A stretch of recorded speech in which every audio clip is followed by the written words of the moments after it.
Bienvenidos a un nuevo miércoles de Desenredando. Hoy sí que vamos a adentrarnos en unos temas demasiado diferentes. Hoy viene un teso, o sea, el teso de tesos. Ustedes no saben lo emocionada que estoy por el especialista que tenemos hoy.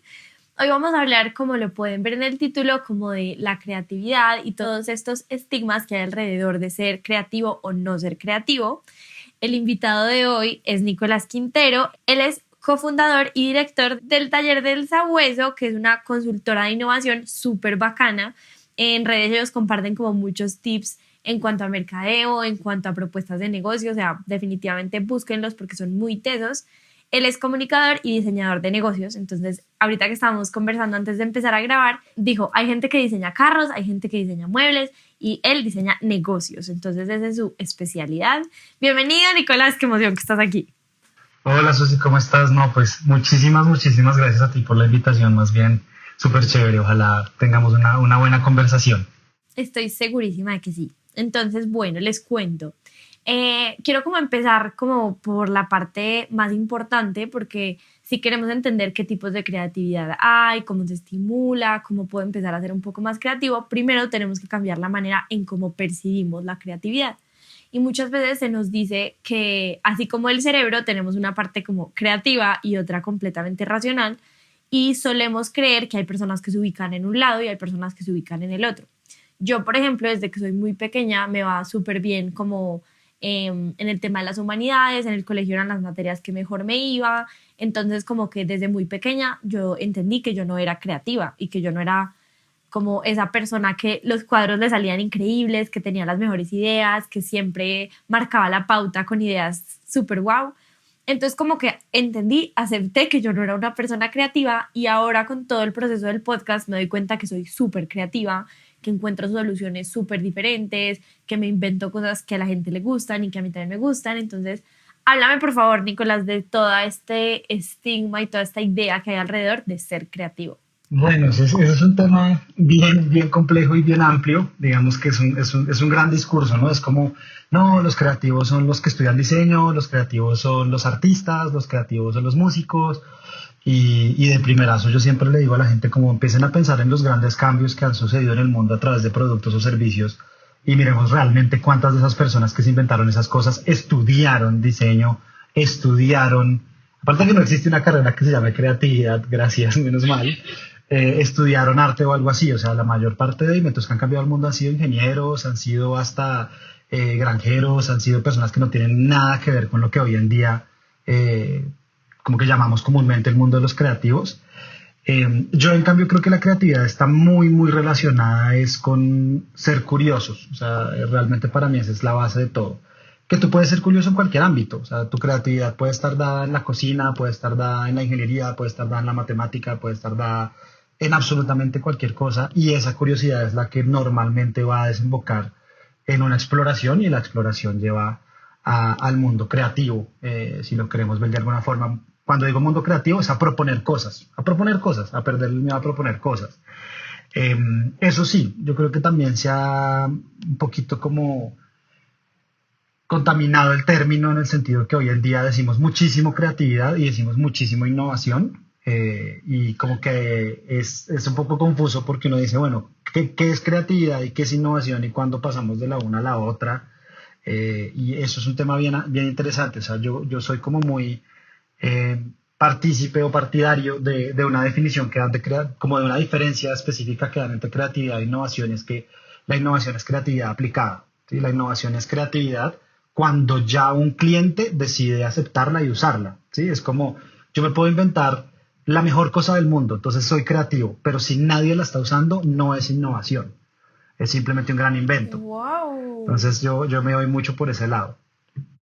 O sea, hay gente que está mucho en el mundo de las ideas y se le ocurren 300.000 cosas, entonces es muy creativo, pero hasta que no las lleva al hacer y no las baja como al mundo real, no es innovador. Exactamente porque hay muchas cosas que a lo largo de los años nos hemos inventado como especie. Hay hasta páginas de Instagram que son como sobre eso, ¿no? Inventos inútiles, por ahí creo que hay una que se llama así, que es como, no sé, zapaticos con sombrillas, eso lo hablábamos alguna vez, y es, sí, pues ok, zapaticos con sombrillas, me los inventé. Creativos, no sé, podríamos decir que sí, pero innovadores no porque nadie los aceptó. Y esto le pasa hasta a grandes empresas. O sea, si vimos hace unos años, a Google mismo le pasó con Google Lens y hay muchos productos que salen al mercado, intentan estar en el mercado y 2, 3 años después ya no existen. Quiere decir que pues fueron una buena idea en términos de creatividad porque se sacó algo, digamos, inesperado que no existía, pero en términos de innovación no existió porque simplemente no se adoptó. Entonces yo creo que eso es algo interesante. No sé, chaquetas con aire acondicionado, por ejemplo, sé que existen. Pues Wow. no las usamos, por ende, hasta ahí llegaron.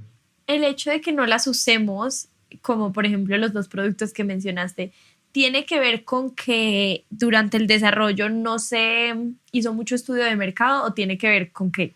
Sí, totalmente. O sea, digamos que ahí es donde empieza como a dividirse un poquito lo que es el mundo del diseño y la innovación con el mundo de la creatividad pura de las artes. Eh, digamos que eso para mí es algo muy específico, porque cuando tú estás diseñando un producto, llamémoslo producto, pero un producto puede ser lo que decimos hoy en día, ¿no? Producto, servicio, organización, marca, empresa. O sea, cualquier cosa que estés tú diseñando, cuyo objetivo es cumplirle una, y yo les digo OPN, oportunidad, problema o necesidad, a un cliente, a una persona, nace desde la persona, ¿no? El famoso diseño centrado en el usuario. Entonces, si yo hago un buen análisis del sujeto o del grupo de personas al que quiero ayudar a través de lo que yo diseñe, sea lo que sea, cuando yo lo saque al mercado, si yo hice bien el ejercicio, va a ser bien adoptado. O sea, la gente lo va a apreciar y va a decir, o sea, yo siempre le digo a mis clientes, ojalá cuando te vean a ti el producto nuevo, la empresa nueva, la gente diga, oiga, ¿usted dónde estaba? O sea, yo por qué no sabía de esta vaina. Y no sea la reacción como, ah, sí, pero ¿y pues para qué me sirve eso? ¿Sí? Eso es.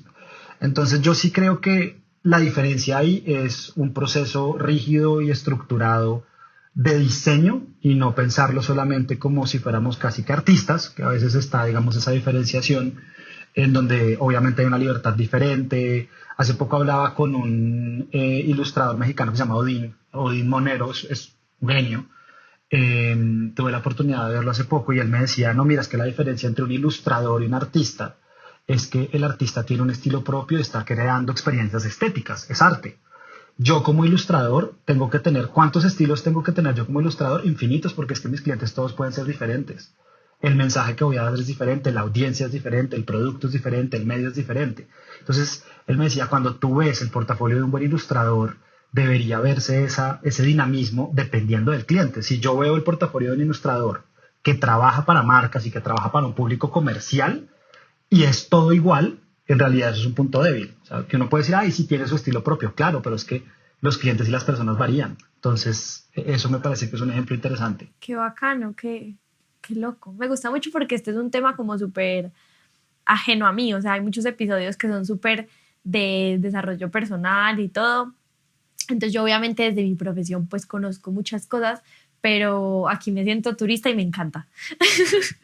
Y Nico, háblanos también como un poquito de qué pasa con esta división literal cerebral que tenemos entre ser racional y ser creativo y cómo en realidad tener los dos puede ser un super plus en la vida.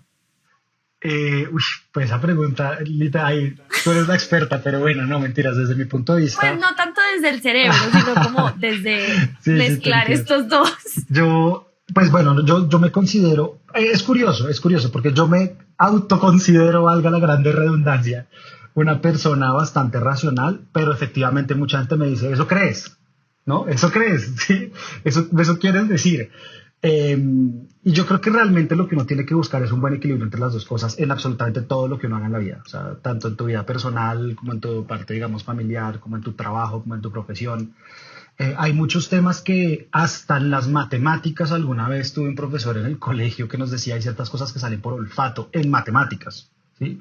Entonces eran ecuaciones complejas que él nos decía, yo sé que esto va para acá, pero es algo que me lo está diciendo, pero todavía no sé qué es, y efectivamente iba para allá. Yo creo que en el mundo, obviamente en el mundo que normalmente consideramos como el mundo del diseño, la creatividad, pues ese olfato, esa parte un poquito más inexplicable existe, ¿sí?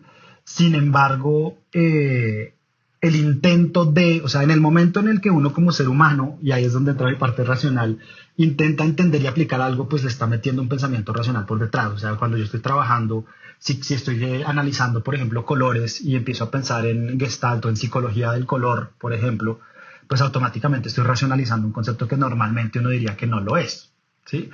Y eso aplica, digamos, que para todo, por ejemplo, en el mundo del diseño. ¿Qué tipo de tipografías voy a utilizar en mi marca? ¿Qué tipo de fotografías? ¿Cómo es el tono de voz? ¿Cómo es el lenguaje? ¿Qué tipo de colores uso? Todo eso, de alguna forma u otra, tiene unas implicaciones tanto racionales como emocionales que uno tiene que empezar a entender y a manejar, a maniobrar. Yo siempre digo que es como un malabarismo, ¿no? Como a uno le toca ahí como jugar, que sube, que baja y tener en cuenta qué repercusiones puede tener.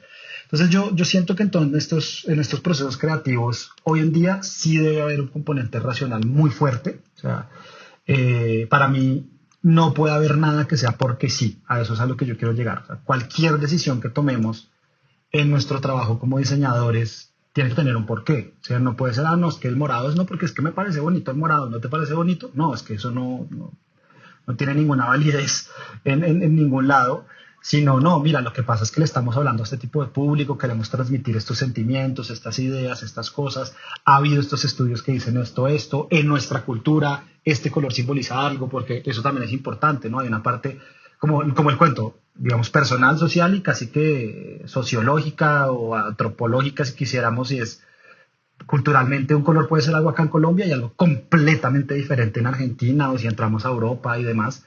Entonces creo que ahí entra ese tema de ser muy racional y estudiar muy bien lo que uno está haciendo eh, para crear emociones. Es curioso porque es como utilizar la racionalidad, pero para crear un poquito esa parte un poco más emocional, para cerrar el círculo. Sí, yo creo que va por ahí.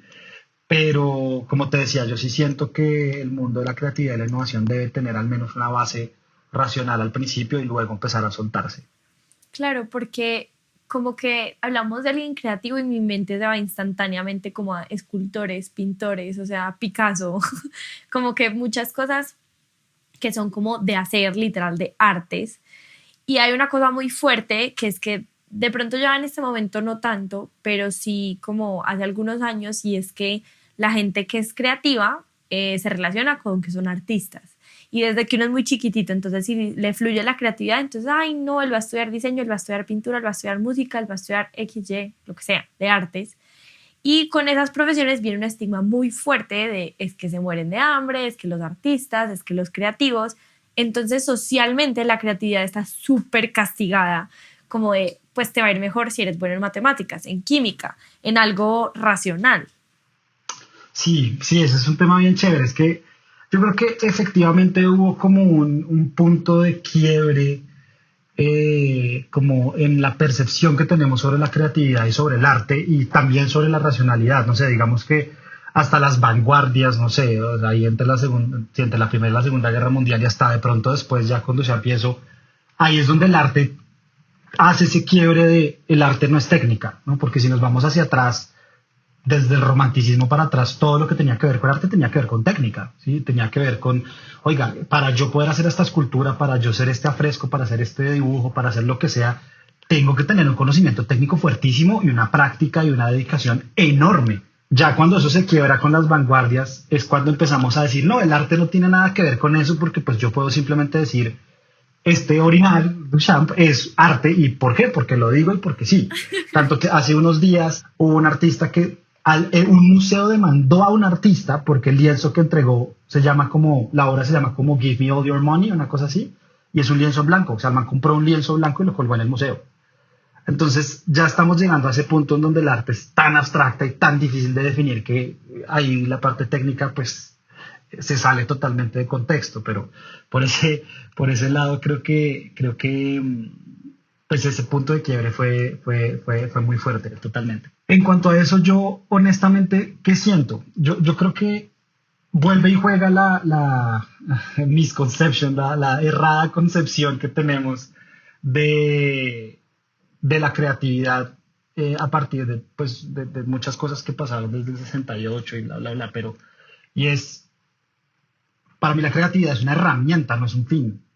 O sea, la creatividad no es el fin, no es como, yo soy creativo, entonces ¿qué? O sea, ¿qué pasa con eso? Y si tú eres capaz de aplicar ese concepto abstracto que debe tener 300.000 millones de definiciones de qué es creatividad, ¿no? Que podemos decir, la creatividad para mí es llegar, no sé, a resultados inesperados, ¿sí? A proponer algo, ¿sí? De alguna forma u otra. Tú esa creatividad la necesitas para absolutamente cualquier cosa. Es que si tú eres un matemático, o sea, si tú eres un matemático y quieres lograr finalizar ahorita la teoría del universo completo, que es la unión entre la física cuántica y la física relativista, tienes que ser creativo. O sea, ahí no hay nada que hacer. O sea, si tú trabajas en física y no eres creativo, no vas a poder proponer cosas nuevas. Si tú eres un ingeniero, por ejemplo, de aeroespacial, y no aplicas tu creatividad, ¿cómo vas a poderte inventar algo que no exista ya? ¿Sí? ¿Cómo vas a decir, oiga, me toca inventarme a mí un cohete que sea capaz de llegar a Júpiter porque la tecnología que tenemos ahora llega hasta Marte? ¿Sí? A eso me refiero. O sea, la creatividad es más una herramienta que tú en tu ámbito puedes utilizar como quieras. Pensemos, por ejemplo, no sé, en chefs, en los grandes chefs de hoy en día, acá en Colombia el cielo, pues es un trabajo de creatividad enorme. Hubo un restaurante en España y ahí lo uno con la técnica, para que veas, un restaurante en España muy chévere que se llamaba El Bulli. El bullying no recuerdo en este momento cuántas veces, habría una vez al año, o sea, habría por un periodo específico, como unos meses. El resto del año, el bully era cerrado y el equipo de cocineros y el chef principal, de cocineros de chefs y el chef principal ejecutivo experimentaba, estudiaba, buscaba técnicas nuevas todo el resto del año, que eran como 8 meses, solamente para que los meses que abrieran con cosas que absolutamente nadie más en el mundo tuviera. Entonces, a eso me refiero, como si uno no aplica la creatividad en lo que hace de ninguna forma, pues ahí es donde uno empieza a quedarse pues en un trabajo mucho más mecanizado. O sea, yo esto es lo que hago, esto es lo que hago y me quedo haciendo exactamente lo mismo y pues se puede, no digo que no, pero retar eso es lo que realmente es esa validez para mí. Total. Y también creo que es como en grandes cosas, como lo mencionas, pero también en la vida diaria. O sea, como que la persona que está escuchando esto va a decir, no, pero es que yo no voy a tener que hacer ni el restaurante más guau de España, ni el puente a Júpiter, entonces a mí, ¿para qué eso?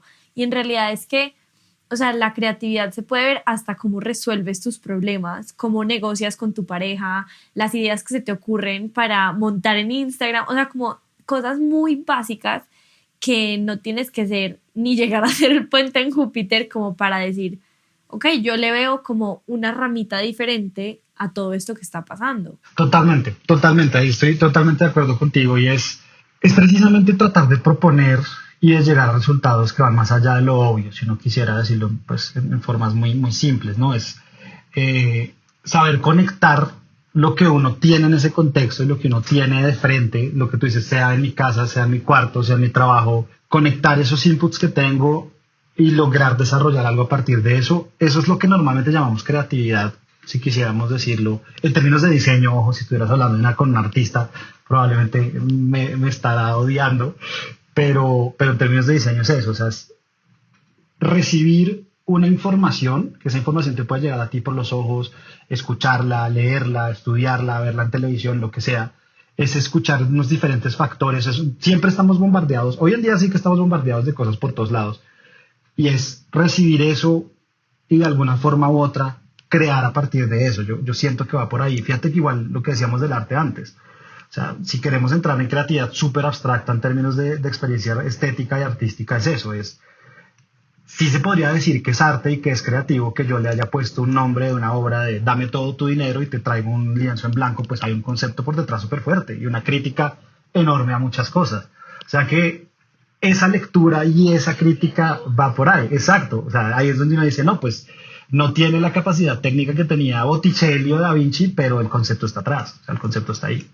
Totalmente. Me gusta mucho porque hay que empezar a desligar, y me incluyo ahí 100%, a que la creatividad solamente se ve de una forma y solamente se ve en un cuadro o en el David, pues como de formas muy antiguas, y entender que también el celular que cargas en tu mano, tu computador, cómo está distribuido tu apartamento, o sea, hay un montón de cosas en las que alguien fue creativo y se pueden ver, entonces me gusta muchísimo eso. Y tú nos podrías decir, Nico, si hay tipos de creatividad, hay maneras de ser creativo o cómo funciona esa categorización. Vale, súper buena, buena pregunta. Obviamente, digamos, como les digo, yo todo lo respondo pues desde mi experiencia, desde lo que soy en el mundo, digamos, empresarial y del diseño y de los proyectos, por así decirlo. Sí hay una serie de categorizaciones que son interesantes, en donde pues ahorita digamos que te cuento un poco las que recuerdo, pero sí hay unos niveles, más que categorías, yo los llamaría niveles de creatividad. Niveles quiere decir que uno puede incluir al otro, o sea, no son excluyentes. Estos niveles vas a ver que muchas veces son lo que yo decía de relacionar conceptos y de unir conceptos y de poder tener algo que está en desorden, un caos, por así decirlo, ordenarlo y de sacar algo de ahí. Un primer nivel de creatividad es la creatividad que llamamos mimética, ¿sí? De mimicry en griego, y es yo veo algo en algún lugar y literalmente lo que hago es que lo imito y lo traigo a otro contexto, ¿sí? Entonces es obviamente la biomímesis, pues es uno de los grandes ejemplos en toda la historia para poder desarrollar cosas, o sea, los aviones bajándonos de los pájaros, los trenes están basados también por ejemplo, el tren bala, la forma del tren bala está basada en el pico de un pájaro que él puede cazar muy bien debajo del agua, entonces se dieron cuenta que era muy, digamos, aerodinámico, entonces se hizo el estudio al pico del pájaro y se pasó a los trenes bala. Entonces fíjate que ese tipo de imitación que puede ser a la naturaleza con biomímesis, pero puede ser a otras industrias, o sea, yo perfectamente, o a otros contextos, yo puedo, digamos, lo que tú decías de la casa, yo puedo irme a la casa de una amiga y darme cuenta y decir, oiga, ella adorna estas cosas así y ahí está pintada, como que me sé la personalidad de ella, yo la veo a ella y veo el cuarto y veo la casa y es ella. Entonces eso de pronto me prende a mí un bombillo de decir, oiga, ¿por qué no estoy haciendo eso yo? ¿Por qué mi casa toda es blanca como si fuera un hotel? Que eso es una contracorriente que está pasando ahorita en el mundo de la arquitectura, por ejemplo. Antes todo el mundo quería la casa cuadrada, estilo así, Le Corbusier, blanquita, súper moderna. Ahora la gente está diciendo, no, es que pues sí, muy bonita y muy de revista Axis, pero todas son iguales. Yo quiero que mi casa sea mía, ¿sí? Entonces, ese tipo de imitaciones también se pueden dar y yo creo que ese es un primer nivel de creatividad muy interesante de estar mirando el mundo y estar pensando, oiga, en mi ámbito, en mi casa, en mi trabajo, ¿cómo puedo yo aplicar lo que estoy viendo que está pasando en otro lado? Y eso lo relaciona un poco a lo que tú decías de los creativos solo se hablan con creativos. Yo siento que ese es un problema real en el mundo en general, y es matemáticos con matemáticos, físicos con físicos, ingenieros de datos con ingenieros de datos, diseñadores con diseñadores, y pues estamos todos metidos en una burbuja de nuestra profesión que es terrible. Y si la burbuja no es de nuestra profesión, es de nuestra industria. ¿A qué me refiero? No, que yo trabajo en una agencia de viajes, entonces ya no solo hablo con diseñadores, sino también hablo con ingenieros y hablo con administradores. Sí, pero ahora solo hablo de viajes. Nunca me voy a enterar, oiga, ¿qué está pasando en el mundo del agro? ¿Será que hay algunas técnicas de gestión que ya existen que no me he traído para acá? O sea, entonces tendemos a meternos en burbujitas y ahí nos estancamos. O sea, eso es un gran problema y eso ha pasado mucho, mucho en muchas industrias. Entonces yo creo que esa mímesis es importante.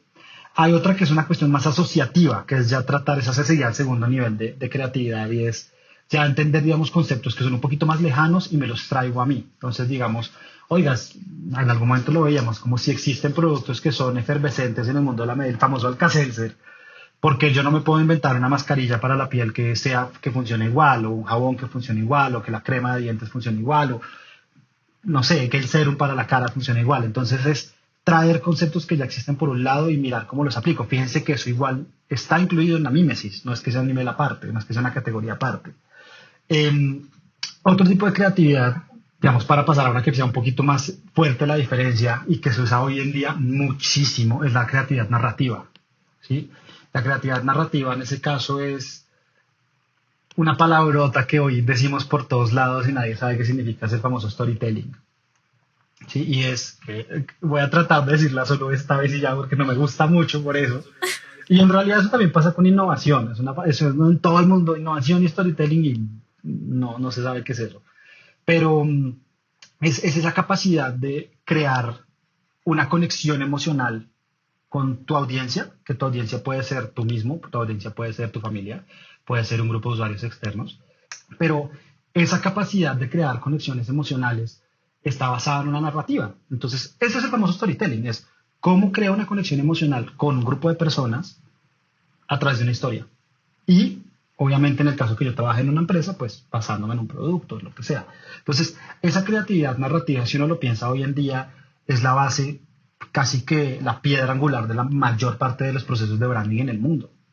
Es ese discurso, es esa historia, es esa personalidad, es ese propósito, es ese no sé qué que hace que la gente diga, oiga, a mí me gusta más esto que lo otro. Pero es que la función es la misma. O sea, la función de cualquier silla es la misma, sentarse. Pero que yo escoja una o la otra, tiene atrás todo un discurso que se ha ido creando poco a poco y que pues obviamente es gente específica que se dedica a eso, pero esa creatividad narrativa hoy en día me parece que es de las más valiosas, sobre todo porque a veces también tendemos a, y como muy bien lo dijiste ahorita, tal cual como lo dijiste, tendemos a volver muy extremo el argumento de la creatividad y la innovación, como tú misma dijiste, como no, es que ser innovador significa mandar el cohete a Júpiter, no venga, no fresco. Total. O sea, ser innovador no tiene absolutamente nada que ver con cohete. O sea, hay productos que uno dice, esos sí son productos innovadores, el clip. O sea, no lo hemos cambiado hace cuánto y cuando lo cambiamos a la gente no le gusta, ¿sí? Entonces, las tapas, hay ciertas cosas que uno dice son muy sencillas. Claro, seguimos hablando de productos, pero tú puedes innovar, como tú bien decías, en tu rutina en la casa. No tienes por qué, no es que me voy a inventar un carro que funcione a nitrógeno, no, pues eso es un trabajo primero que todo multidisciplinar, Nos que eso es cuentas otro cuando tema. lo hagas. Eso es otro tema de la creatividad en el mundo profesional, al menos que tenemos una concepción errada y es que la creatividad es solitaria, ¿no? Es yo me invento cosas, no yo solo nada.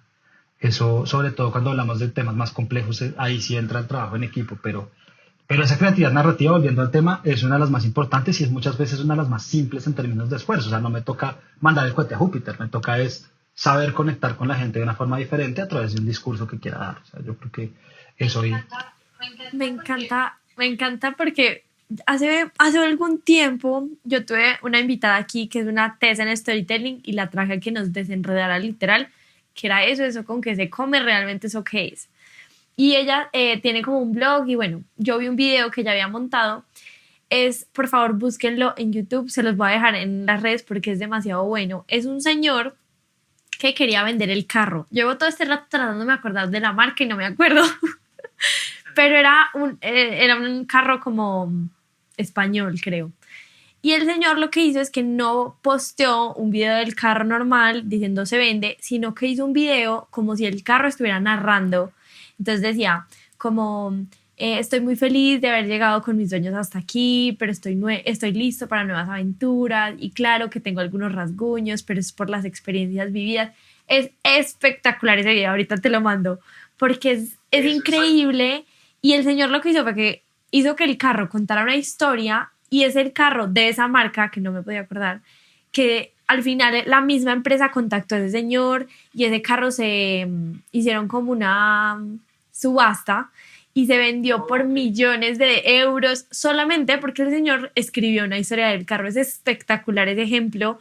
Buenísima la historia, pero es exactamente eso, tal cual, es exactamente eso. O sea, nosotros tendemos a olvidar la fuerza que tiene el lenguaje, cualquier tipo de lenguaje, ¿no? Porque también está, digamos, el corporal, o sea, los sonidos, la música, para crear emoción. O sea, y al fin y al cabo, si hablamos con personas, ahí curiosamente lo que te decía antes, o sea, si hablamos con personas, el punto máximo es la emocionalidad. O sea, yo puedo ser súper racional y debo ser súper racional en mi proceso de diseño y de creatividad, pero al fin y al cabo lo que estoy buscando es una experiencia emocional, porque donde yo me base solamente en una experiencia racional, pues imagínate lo mismo, imagínate el comercial de un carro racionalmente hablando. No, pues las llantas son de esta marca y tiene tantos kilómetros y el motor tiene esto y las revisiones son estas. Eso a nadie le importa. O sea, hay público al que sí, pero en general, y ahí volviendo a temas de consumo, nada de lo que consumimos o tenemos a nuestro alrededor hoy en día lo pensamos racionalmente, ¿no? Es que estas sillas de poliuretano expandido con un forro en poliamida, eso no lo sabe nadie. Y donde a uno le vendan una silla así, pues adiós. Qué aburrición. Entonces yo creo que eso que acabas de decir es la muestra de eso, exacto. El storytelling que se usa para mil cosas y no se sabe bien qué es, pero es eso, es crear emocionalidad y creo que esa creatividad es importante que todos la tengamos. O sea, y ahí vuelve y juega, no tenemos que ser diseñadores o artistas. De hecho, los diseñadores no estudiamos eso en la universidad. De hecho, yo propondría que todas las carreras tengan una clase de eso, ¿no? De comunicación no verbal, o sea, hay temas que son importantísimos en ese sentido y pues me imagino que quien estudia comunicación social sí los ve y psicología seguramente, pero el resto quedamos ahí un poquito por fuera en ese tema. Y otro tipo de creatividad, como siguiendo, entonces habíamos dicho la de mímesis, la asociativa, la narrativa. Otro tipo de creatividad para finalizar con la respuesta a la última pregunta que me hacías, es como la más peligrosa y es la creatividad intuitiva. La creatividad intuitiva es esa creatividad que relacionamos como con el momento de eureka, como, uy, oiga, yo estaba caminando por la calle y me acabo de inventar esto. Eso, digamos que la probabilidad de que pase es casi nula, y sobre todo va a ser casi nula si no somos personas curiosas y que estén pendientes de cómo funciona el mundo y de relacionarnos con otra gente. O sea, al fin y al cabo, esa creatividad intuitiva muchas veces es el resultado de como un impulso asociativo o un impulso de mímesis que estamos haciendo de una forma un poquito más automática, pero sí tenemos que tener un referente en algún lado en la cabeza. O sea, nosotros acá, obviamente puede que me esté equivocando desde el punto de vista como psicológico puro, pero al fin y al cabo, desde mi punto de vista casi que filosófico, o sea, todo lo que somos, decimos, creamos nosotros viene de una experiencia previa. O sea, yo soy muy materialista en términos filosóficos en ese sentido. O sea, como me corregí si me equivoco, pero como cuando esto que nos dicen, la gente que ves en tus sueños o las experiencias de tus sueños igual de alguna forma u otra están creados por lo que ya has vivido. Para mí es eso. O sea, para mí cualquier cosa que salga de tu existencia como idea, pues viene de algo que viste, que leíste, que miraste, que lo que sea. Entonces, esa creatividad intuitiva hay que tenerle mucho, mucho cuidado por eso, porque a veces creemos que no. Es que él sí tiene la habilidad de despertarse y creer que esto... No, lo que pasa es que tú no te has dado cuenta, por ejemplo, hablando de los ilustradores, y él sigue 100 cuentas de ilustración en Instagram y además de todo se mete a Behance todo el tiempo y está mirando premios. O sea, no es que él se soñó eso, es que lleva consumiendo estos 5 años todos los días. Por ende le fluye más fácil, pero el esfuerzo está ahí atrás. Total. Entonces, eso sí creo que es como ese pero que tiene la creatividad intuitiva que a veces decimos, como, es que él sí es creativo. Claro, porque él consume eso todos los días.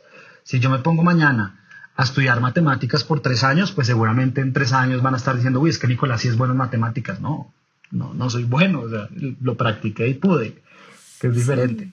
Es muy cierto porque además, o sea, nosotros cuando admiramos desde afuera, y me ha pasado muchas veces con el podcast, que es como, ay no, ¿de dónde se te ocurrió la idea del nombre, del logo? Y yo, ay, si ustedes vieran los dibujos que yo tengo en mis cuadernos del logo, se cagan de la risa. O sea, porque claro, ustedes ven el muñequito súper bacano, súper lindo, pero ajá, eso no fue que yo un día me desperté y dije, quiero hacer un podcast que se llame Desenredando Podcast, quiero que este sea el logo. Obvio no, o sea, la gente de cierto punto vio el nombre y el logo, pero yo llevaba 4 meses trabajándole todos los días. Y la gente no ve eso, porque entonces a mí me presentan la super película, yo veo Avatar y yo digo, pues pucha, el director sí es creativo, pero ese man lleva 10 años craneándose eso. Entonces también es importante ver el camino, que a pesar de que sí tienen ideas como de, ok, ¿por qué no nos vamos por aquí? ¿Por qué no nos vamos por allá? Pero es un constante antes de llegar a ese momento como de, ya sé.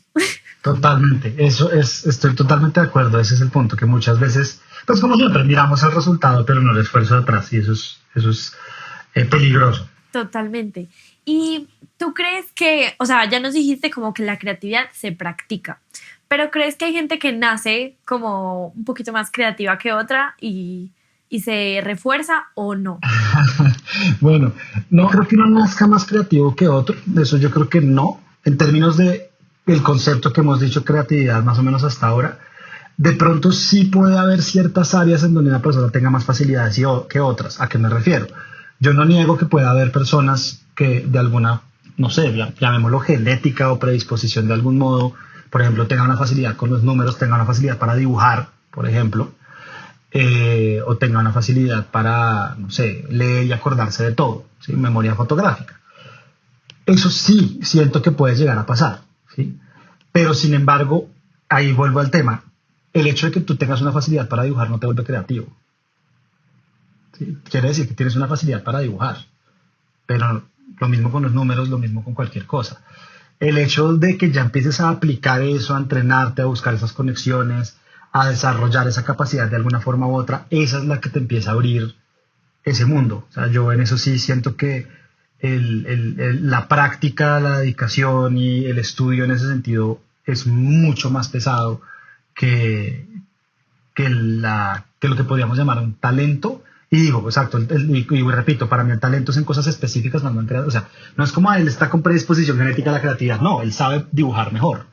¿sí? Pero eso no tiene nada que ver. O es una persona que, por ejemplo, si tú eres un fotógrafo y eres un fotógrafo que por suerte tienes una visión de 20/20 o hay un término médico que ahorita se me olvida, me pueden regañar los médicos, no voy a decir el nombre, pero que hay gente que ve aún más que el 20/20. O sea, alguna vez un optómetra me hablaba como de un caso específico que no sé cómo funcione.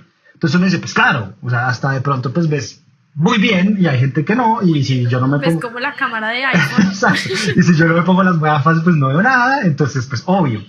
Pero esa predisposición no te hace creativo, ¿no? Y yo creo que de hecho, no siempre, y esto digamos que lo digo como con muchas pinzas y para que no lo vayan a generalizar, obviamente, nada de lo que digo, porfa, pero yo creo que eso también es de doble filo, ¿no? Yo, no de nombres, pero sí conozco gente que por esa facilidad que puede llegar a tener de alguna cosa, se confía de esa facilidad y eso no es todo. ¿Sí? Digamos que, por ejemplo, yo puedo ser una persona que naturalmente soy muy igual, vuelvo y repito, esa naturalidad para mí no existe. Para lo que te decía ahorita, todo viene de, no me voy a meter en psicología porque la que sabes tú eres tú, pero para mí todo viene de una experiencia pasada. O sea, el hecho de que yo sea más extrovertido o no a los 30 o a los 40 años, en mi opinión específica, puede que esté diciendo barbaridades, viene de cómo fue tu infancia, de cómo fue la relación con tus papás, de cómo fue tu colegio. O sea, para mí de ahí viene todo. Pero el hecho de que, por ejemplo, una persona a sus 30 años sea súper extrovertida, súper abierta, hable en tono de voz fuerte, etcétera, etcétera, evidentemente te predispone, por ejemplo, a ser un mejor storyteller, a ser un mejor comunicador en términos orales. Ok, eso es cierto. Y claro, si tú en cambio de pronto eres el amigo tímido del parche y calladito y como más atrás y de pronto más analítico, menos comunicador, pues obviamente tienes una predisposición menor a tener la creatividad del storyteller pues incluida dentro de tu paquete de cosas. Pero sí es un riesgo porque muchas veces la gente se confía, ¿no? No, yo soy un duro en eso, yo soy un duro dibujando. Y eso, lo que te digo, no digo nombres, pero sí conozco gente que le pasó eso. Soy un duro dibujando, por ende voy a estudiar diseño y ya la tengo lista. No, para nada. Y ahí me incluyo yo. Mejor dicho, mis dibujos son mamarrachos, entiendo. Yo y la gente a la que se los explico, pero donde yo le pase a alguien sin decir nada, es una firma. O sea, cualquier dibujo que haga yo es una firma. Sí, entonces, fíjate que es curioso, porque si pasa que uno dice, no, él dibuja y aparte de todo estudiando diseño, se confían de eso y lo que decíamos ahorita, el resto de cosas, puedes tener un boceto increíble, algo hermoso, pero tu producto no va para ningún lado porque te faltó el resto de cosas. Hay muchos temas ahí, pero creo que es necesario eso, como en música, por ejemplo, la gente que tiene oído absoluto, ¿sí? Claro, tienes oído absoluto, sabes reconocer, entiendes esto, pero hay mucha gente que tiene absoluto y no lo sabe. ¿Sí? Porque igual si tú no estudias teoría musical y no entras a eso. Exacto. Entonces, creo que es una mezcla de todo, pero no es lo único. Sí, es tan importante el talento, entre comillas, y la predisposición a ciertas cosas como la disciplina y la apertura a lo quiero aprender, lo quiero trabajar, lo quiero como traer a mi vida diaria. Y me gustó mucho ahorita que mencionabas como la creatividad en las profesiones. Y yo al principio pensaba como, bueno, en psicología. Y después, ahorita que estabas hablando, yo estaba diciendo, es que si yo tengo un paciente al frente, por ejemplo, en psicología clínica, yo necesito ser súper creativo para entender, o sea, porque él me está contando algo y yo lo tengo que ver de 500,000 formas diferentes para entender qué es lo que esta persona, pues por dónde va, qué es lo que me quiere decir, también para las técnicas que necesito utilizar, los recursos, o sea, y seguí pensando y yo decía, es que en todas las profesiones, y hasta pensé en una mamá, y yo decía, una mamá ama de casa, las cosas que a mí me salen en TikTok que las mamás se inventan para los niños, yo no me explico, unas cosas con pintura, unas que yo digo, wow, demasiado creativas. Total, no, totalmente. Y sí, eso está en todo. Exacto, porque es que al fin y al cabo la creatividad, lo que te digo, obviamente está el arte, o sea, y ahí es donde empieza a haber cosas que va para otro lado, pero la creatividad, digamos, desde mi punto de vista, tiene una función, la que sea, resolver un problema, hacerte más feliz, sentirte más orgulloso, sentir que tu casa es más ordenada, sentir que entendiste a tu hijo, o sea, como es porque está llorando, o sea, pero creo que siempre hay como un para qué, ¿no? Entonces yo creo que cuando tú ya tienes ese reto, depende de ti cómo lo vas a resolver. O sea, y ahí es donde entra el tema. Porque no todo está escrito en un manual de instrucciones, ¿no? Como esto, no, Casi eso, nada. la vida no es así, exactamente, nunca, entonces, Sí, o sea, las cosas de IKEA vienen con instrucciones, y de eso, resto, y eso que uno no las entiende, o sea que lo mismo, al final tú acabas, te 100%. sobran, te sobran 5 tuercas y 20 tornillos, el mueble no se cayó, bien, y ahí está la creatividad, Sí, arme uno el no sabe mueble. qué es peor, que Sí, sobre un tornillito o que quede faltando. Uno dice, ¿cuál es más grave? Uno ni sabe. exactamente, exactamente. Pero bueno, Nico, como para ir cerrando este tema tan lindo, cuéntanos entonces si alguien ya escuchó todo esto, ya llegó hasta acá y dijo, bueno, ya entendí la importancia de empezar a estimular la creatividad en mí, ¿qué diablos hago? ¿Por dónde empiezo? ¿Cómo puedo empezar a ser más creativo? ¿Cómo lo estimulo? ¿Qué hacer? Bueno, buena pregunta. Es difícil, pero yo creo que depende, o sea, si uno quiere y digamos si uno buscaría aumentar la creatividad con respecto a un área específica, ¿sí? No sé, yo quiero ser más creativo en el arte, en el dibujo, en la escultura. En mi opinión es que aprendas y seas lo más culturizado posible, si quisiera usar esa palabra, de ese ámbito. O sea, si yo quiero lograr ser creativo en ilustración, yo tengo que ser prácticamente un historiador y un conocedor de la ilustración impresionante, ¿sí? Porque es que es de ahí que viene la creatividad, lo que te decía de la mímesis, de la asociación. Entonces, a mí me pasa mucho cuando hacemos marcas. Si a mí un cliente me empieza a decir ciertas cosas, yo a mi equipo les empiezo a decir cosas de movimientos de pronto que sé que mi equipo conoce porque pues ya he venido con ellos trabajando el tema, pero que les digo, no sé, oiga, eso es desconstructivismo ruso, o métase por el lado de la cartelística francesa de Montmartre, o sea, y ahí ya me entendieron, o sea, es como, ya sé qué me quieres decir, para allá voy. Pero donde yo no hubiera visto eso nunca en mi vida, en un libro, literalmente en un libro de historia del diseño, pues cómo se me va, como, ¿sí? Entonces creo Aprender el que, foco. exacto, y que uno cuando lo empieza a leer y a entender, por ejemplo, en términos de todo lo que es visual, es súper interesante porque entonces tú empiezas a decir, claro, en ese periodo histórico había mucha rabia, agresividad, la gente quería transmitir estas cosas, ¿cómo lo hizo?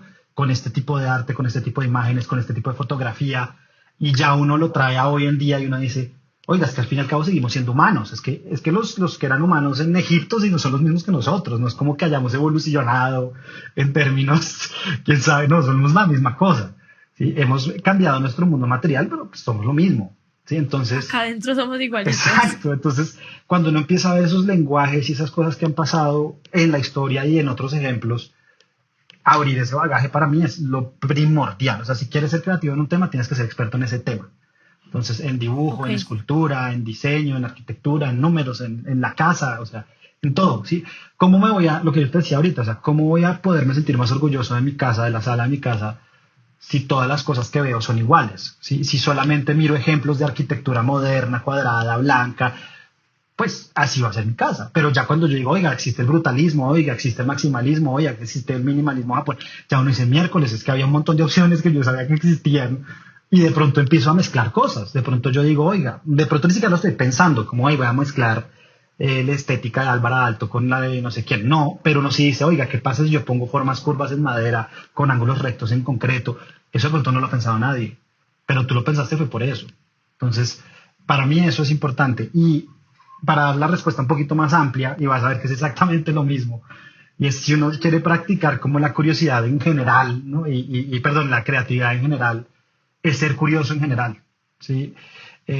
Yo, por ejemplo, desde el colegio tengo eso, o sea, a mí en el colegio me decían, Nicolás, tú tienes que entender que a punta de datos curiosos no te vas a graduar, ¿sí? A mí me decían eso desde el colegio, ¿sí? Pero yo creo que eso es importante, como por qué las cosas son como son, ¿sí? Y si uno empieza a tener esa curiosidad en todo, oiga, ¿por qué el vidrio es transparente? ¿Qué diferencia un vidrio de un cristal? O sea, que pueden ser cosas así de técnicas como por qué una silla tiene 4 patas o 3, ¿sí? O sea, como empezar a entender, no sé, por qué esta marca es así, por qué estos colores son así, por qué esta obra fue importante, por qué me gusta lo que me gusta, ¿sí? Porque cierta música implica ciertas reacciones emocionales y ciertas, o sea, cuando uno empieza a preguntarse el porqué de las cosas y lo busca y lo lee o lo escucha o lo que sea, ahí es que se le empiezan a uno a abrir puertas y uno a decir, miércoles, es que yo no tengo que inventarme todo solo, o sea, el mundo lo llevan estudiando milenios y tenemos ahorita YouTube, Internet, podcasts como el tuyo, libros de todo que está a nuestro acceso. Pues ahí sí la responsabilidad, ahí sí lo digo honestamente, es nuestra. O sea, yo me puedo quedar todo el día mirando memes de carritos y perros, pues está chévere, también lo hago, no digo que no, pero tengo que llegar a un límite en donde digo, no, venga, voy a ponerme a leer y a entender este tema porque me parece interesante. Entonces yo creo que cuando uno empieza a abrir esos mundos aparte, ahí es que uno empieza a ver cosas que uno dice miércoles. Si yo no me entero que esto lo están haciendo, lo que te decía, industrias que de pronto no tienen nada que ver con la tuya. Últimamente yo me he metido mucho, por ejemplo, en todo lo que tiene que ver como en dos cosas, como alquimia y el mundo como de la cervecería y el whisky, los licores, pero en la parte técnica, de cómo funcionan los procesos, porque son como las cosas, porque los tipos de materiales que usan. Y te lo juro que hasta para branding hay cosas que saco de allá y digo, oiga, o por ejemplo, alguna vez estudié Scrum, yo estudié una cosa que se llama Scrum, que es un proceso específico de gestión, pero porque yo trabajé en una empresa que era desarrollo de softwares. Pero nosotros en el taller del Sabueso, yo no sé cuántas agencias lo hagan, pero yo soy una de las pocas agencias creativas, o la única que yo conozco, nosotros trabajamos usando Scrum, que es un proceso que se creó para el desarrollo de softwares. Entonces fíjate que yo cuando vi eso dije, oiga, esto se usa para allá, funciona, venga, me lo traigo para acá, me va a tocar modificarle cosas, no lo puedo aplicar igual, pero eso que hacen es, si Rappi trabaja así, ¿por qué yo no lo puedo hacer? Pero si tú te hablas con solo creativos y solo gente de agencias creativas, en la vida te vas a enterar de ese proceso, te van a seguir hablando de design thinking, del método no sé qué, método, pero no van a salirse de ahí porque es lo que uno estudia. Entonces uno va... Entonces yo creo que es eso, para responderte en una frase, sean curiosos el porqué de todo, en podcast, en películas, en todos libros, en donde sea. Yo creo que, y preguntarle a amigos, o sea, yo con eso aprovecho mucho. Cuando me siento con un amigo o una amiga que estudió algo que no estudié yo, aprovecho, o sea, como, venga, explíqueme. Sí, yo también pregunto de todo. Sí, porque esto es así, o sea, ¿cómo funciona un panel solar, hermano? O sea, como, pueden ser cosas así o pueden ser cosas tan sencillas de, oye, ¿por qué adornaste tu casa así? O por qué estás escogiendo esta cosa respecto a esta otra. Y yo creo que esa es la base para mí de poder triunfar en la creatividad, honestamente. Wow, qué buena respuesta. Me gusta muchísimo. Y de hecho, ahorita que dijiste eso, hay un podcast que se llama, si no estoy mal, a que esta no te la sabías, y te lo recomiendo muchísimo. Creo que lo conoces, que literal te dan 5 minutos y te explican por qué el cristal se llama cristal. O sea, son unas cosas súper randoms, súper corticas, pero literal, o sea, puedes ir en el carro y puedes entender por qué la madera es café. O sea, como que unas cosas súper random que en tu vida diaria no dirías, yo quiero entender por qué las moscas, claro. No sé, lo que sea. No, pero exacto. Entonces, súper bacano para alimentar ese como, ay, ve, yo nunca había pensado por qué los mosquitos chupan sangre. No, nunca lo había pensado. Entonces, súper buena esa recomendación. Me gusta mucho esa respuesta. No conozco el podcast, entonces ya lo anoté, lo buscaré porque es justo. Ahorita te lo mando con el video del carro. Listo. Sí, total. Y yo había escuchado alguna vez que también para poder estimular esta creatividad era súper bueno como, porque decía, ¿cómo vas a pensar en soluciones diferentes y en cosas diferentes si siempre estás en los mismos lugares con la misma gente, en tu casa, tu trabajo y tu café, con tus 5 mismos amigos? Eso sonó como Friends, pero bueno. O sea, tienes que sacarte a lugares diferentes, ve a museos, ve a lugares donde realmente sales como de tu zona de confort, que si siempre estás viendo las mismas 5 paredes, probablemente no se te van a ocurrir ideas como out of the box. Entonces, súper también. Totalmente de acuerdo. Y ahí es literal lo que tú estás diciendo. Si yo me meto con la misma gente, hablo de lo mismo, pues voy a seguir haciendo lo mismo siempre.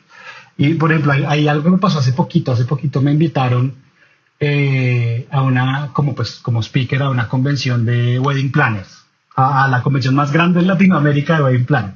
Wow. Yo no tengo nada o sea, no conozco, no sé nada de planeación de bodas, o sea, soy la persona más ignorante que te puedas encontrar en el punto, o sea, no tengo ni idea. ¿Sí?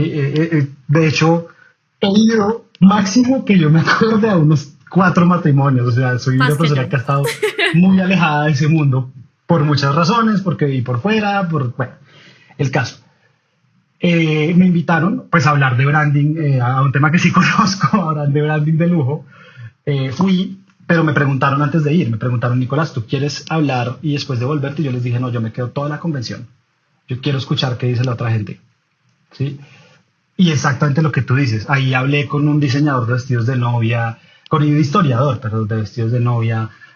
conocí gente que trabaja en diseño de luces, vi cómo presentaban ellos sus empresas, ¿no? Entonces yo me dedico a hacer, no sé, soy un wedding planner mexicano y les voy a presentar mi empresa y te lo juro que yo no he visto que, y acá el papayazo para los que trabajen en marca y lo busquen, yo no he visto que haya gente acá en Colombia que trabaje en marca que presente las empresas tan bien como lo hacen los wedding planners. O sea, yo era como esta gente. Llegué de allá y enseguida le dije a mi equipo como vamos a empezar a hacer esto, esto y esto porque es impresionante un pedazote de experiencia que nos estamos olvidando que existe, que ellos, que son expertos en crear emociones porque trabajan con novios y novias toda la vida, entonces son unos duros en leer esa emocionalidad y todo, y yo dije, entonces fíjate, así me haya quedado claro, yo no me voy a dedicar a planear bodas, sí, eso lo sé, pero sí llegué con ciertas cosas que eran como estas 5 o 6 cositas, aparte que uno aprende siempre y eso es chévere, pero esas 5 o 6 cosas fueron como, y que también uno siempre va a empezar a entender esas relaciones con la gente, como esa parte un poco más subjetiva o escondida o hasta como, sí, de inconsciente, en donde yo decía, oiga, es lo que te conté, una charla que era de la historia del vestido blanco. A mí me gusta mucho la historia de la arquitectura y del diseño de ilustrar, sí, de gráfica, si quisiéramos decirlo. Claro, y yo era pensando, oiga, esta persona me está hablando de esta época y que en esta época se casaban era de color morado, pero en esa época en la arquitectura estaba pasando esto, pero en el arte estaba pasando esto. No, pues, ¿qué? Ahí uno empieza a darse cuenta de decir, oiga, es que finalmente lo que decíamos, las emociones y lo que queremos comunicar, hay 1000 formas de lograrlo. Y si empezamos a ver, oiga, yo sí sabía que la arquitectura se hacía así, pero yo no tenía ni idea que desde el punto de vista de esto se hacía de otra forma, de los vestidos. Eso te desbloquea cosas, o sea, de alguna forma u otra te empieza a desbloquear conceptos o ideas que son los que te digo que se vuelven por olfato, que uno después, por ejemplo, en el caso de un diseñador gráfico, pones una marca, la ilustras y la gente dice, sí, sí, siento que se ve, no sé, se ve ochentera, se ve como emocionante, se ve medio hippie, pero se ve femenina, pero no tengo ni idea por qué. Yo sí te sé decir por qué, pero porque yo cogí esos ingredientes y dije, voy a meterle esto, voy a meterle esto, voy a meterle esto, pero la persona de afuera lo siente como algo completamente como abstracto, como sí lo siento, pero no sabría explicarlo. No sé por qué. Pero para uno ya se vuelve una unión de cosas, como pues yo sé que esta estética va por acá, estos colores, estas letras, estos sonidos, y uno empieza a crear un rompecabezas es porque tiene las piezas. Entonces, eso que dices, para mí es la base, es salir de, un poco como el cuento de la zona de confort, pero si es salirse de lo de uno, si uno se queda en lo de uno, pues chao. Me encanta. Yo creo que aprendí tanto en este episodio. Qué nota. Y para cerrar, cuéntanos qué consejo nos quieres regalar hoy. Bueno, el consejo. No, pues yo digamos, siguiendo un poco en este tema, es que de verdad nunca dejen de ser curiosos. O sea, yo creo que si uno deja de la curiosidad o sea, si uno la deja atrás, hasta llegó.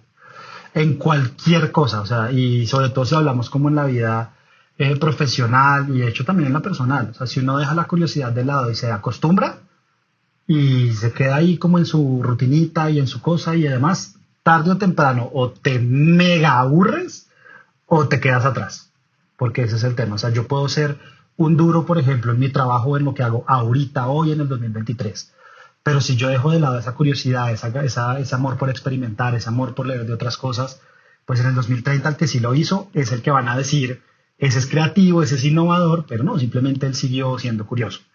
Entonces yo creo que si alimentamos la curiosidad, yo creo que eso es. Y bueno, y obviamente lo que tú decías, como dedicación y paciencia, ¿no? Que a veces esperamos las cosas de un día para otro y no es así. Sí. Bueno, Nico, muchísimas gracias por venir. Yo creo que a todas las personas, sin importar cuál es su profesión, su hobby, su pasión, le cayó perfectamente este episodio. Entonces, muchísimas gracias por venir. Aquí se pudieron dar cuenta todos lo teso que él es. Gracias, no, gracias. Él tiene, de hecho, él ofrece un curso de marca personal. Igual pueden ir a mirar todo al Instagram, el taller del Sabueso, que ahí está como toda la información de los cursos que él ofrece, pero también su cofundadora. No, gracias, Susi. Muchas gracias a ti por la invitación. Una conversación chévere. Entonces te agradezco mucho y bueno, y disponible en cualquier momento para otro cafecito o cualquier cosa. Claro que sí, cuando vaya a Bogotá te sacaré a un café mientras desenredamos, que es otra sección del podcast, pero me gustó muchísimo y espero que a ti que estés escuchando este episodio te haya desenredado y vuelto a enredar un montón de cosas y nos vemos el próximo miércoles en el siguiente episodio. ¡Chao!